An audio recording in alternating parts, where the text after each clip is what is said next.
Ndabahaye ikaze mwe barundi namwe barundi kazi mukurikira amakuru n'ibiganiro tubashikiriza kuri imbonesha kwanyu mukunda cane ya Isange TV. Ndabahaye mwiriwe abandi ndabahaye mwaramutse bivanye naho muherereye. Iri ni iteka n'umunezero ntangere byo gusubira kubana namwe mwe banywanyi tubana mu makuru n'ibiganiro tubashikiriza kuri imbonesha kwanyu mukunda cane ya Isange TV.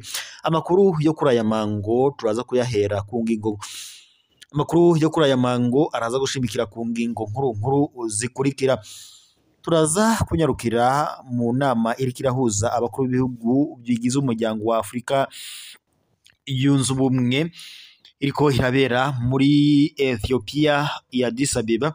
Tuze kurabira hamwe ibiriko ingingo ziriko zirafatwa muri iyi nama. Turaza kurabira hamwe ibirimo biragarukwa ko nyene kuri iyi nama.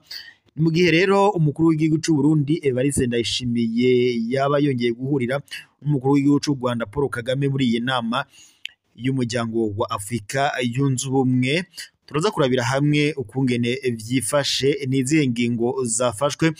Mu makuru duhawe n'amasoko yacu nuko gushika amaginga ya perezida w'u Burundi Evariste Ndayishimiye yabasohowe mu nama y'umuryango wa Afrika yunze ubumwe hano i Addis Abeba muri Ethiopia.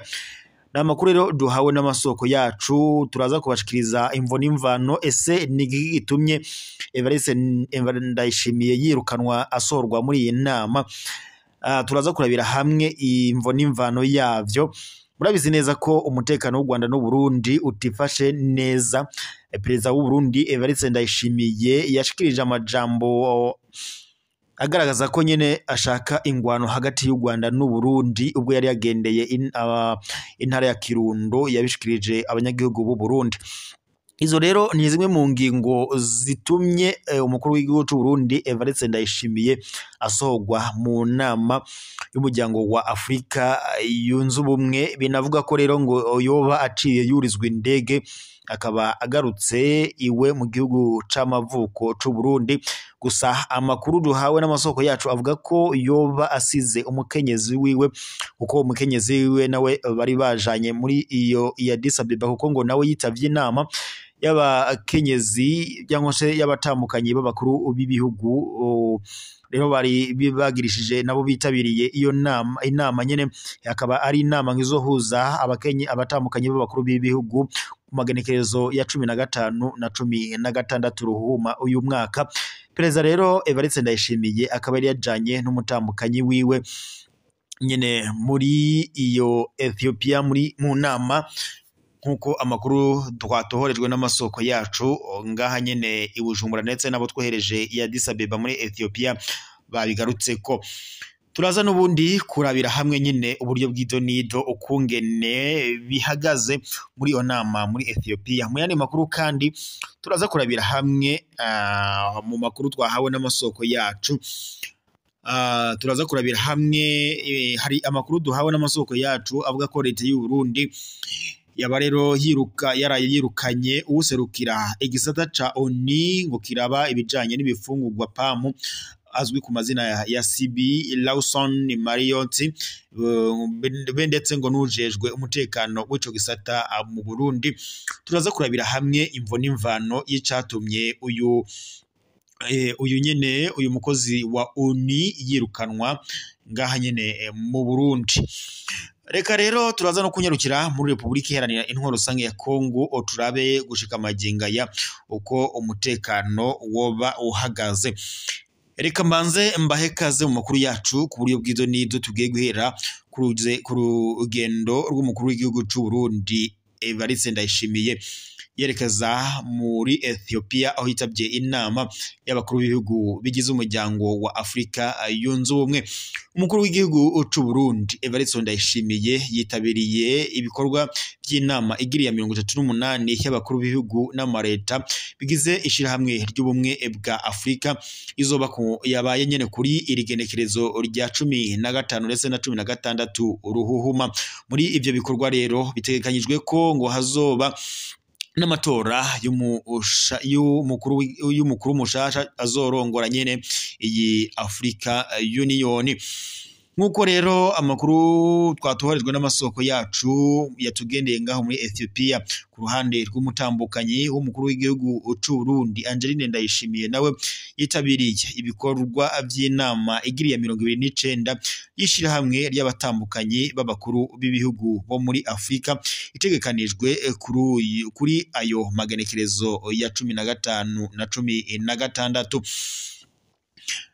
Rero mu makuru rero n'ubundi twariko turabashikiriza na wajanye nyene n'inama iriko irabera muri Ethiopia ku nama nyene ikaba ari inama y'umuryango yishira hamwe ry'umuryango wa Afrika yunze ubumwe African Union cyangwa se Union Africaine. Ikaba rero ari inama yahuje abakuru b'ibihugu bitandukanye bagira barabire hamwe ndetse nuko umutekano ngaha mu karere k'ibiyaga bigari wo kongerezwa ndetse ngo haraza no kubamwo igikorwa cyo gutora umukuru azorongora nyene iryo ushira hamwe rya Union Africaine. Mu makuru rero duhawe n'amasoko yacu perezida w'u Burundi Evariste Ndayishimiye abwo nyene yari yitabiriye iyo nama ubwo yatanguraga perezida w'u Burundi ngo aciye asohogwa mu nama.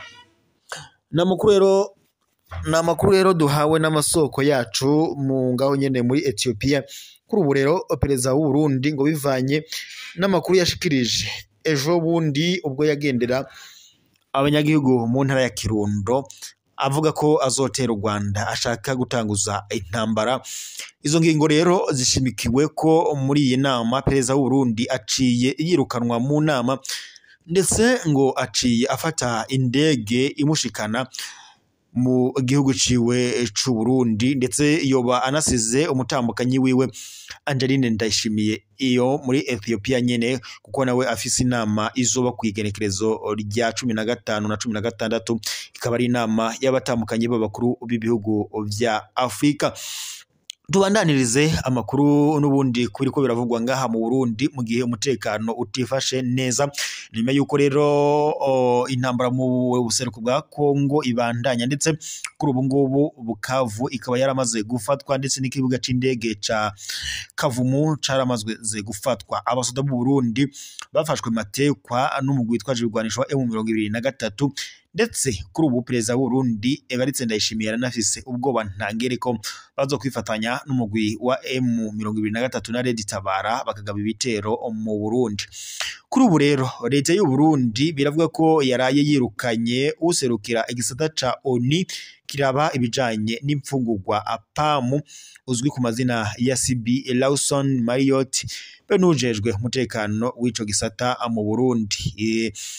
Nubwo rero amakuru twahawe n'amasoko yacu ngaha mu Burundi bivuga ko izo ndongozi za PAM zoba zizize ngo zahaye ubutumwa abakozi b'ico gisata babasaba gufata ingingo zo kwikingira ibyashobora ngo kugorana mu gisata c'umutekano. Abakozi ba PAM mu Burundi basabwe kugumana mu nzu zabo ibifungurwa n'ibinyobwa bishobora ngo kubabeshaho indwi zibiri, kugumana kandi hafi amafaranga atari munsi y'amadolari $500, kugumana kandi telefoni zirimwo umuriro ngo kandi zifise ama-unite akwiye, ngo kuraba ko ngo baba ahantu hitoga kuraba kuba nyene bari kuba ahantu ngo bitogorana kubatora hamwe ngo byo kenerwa ngo ko baja nyene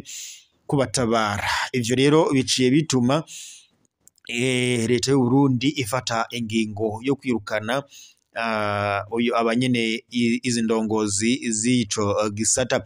Izi ni ingingo rero ngo zasanzwe mu mashira hamwe. Izi rero zikaba ari ingingo ngo zisanzwe mu mashira hamwe mpuzamakungu iyo babona ko hashobora kwaduka ikibazo c'umutekano mu gihugu barimwo.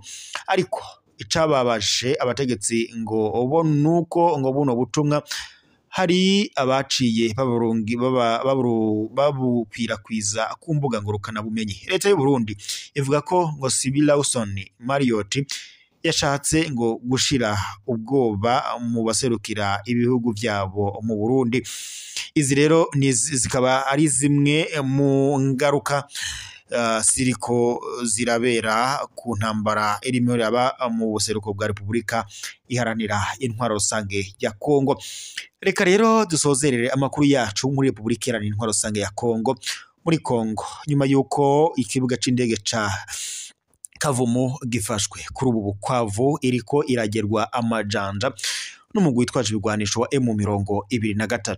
Nyuma y'ivyo rero leta y'u Burundi irafise ubwoba ntangere kukuba nyene uyu mugwi witwaje ibigwanisho ushobora kujabuka ugaca ushika mu Burundi ndetse ugateza intambara mu Burundi. Perezida w'u Burundi Evariste Ndayishimiye kuri ubu arahangayitse, afise ubwoba ntangere ko umugwi wa Red Tabara ushobora guca unyura wifatikanya n'umugwi witwaje ibigwanisho wa M23 bagaca bishikira mu Burundi.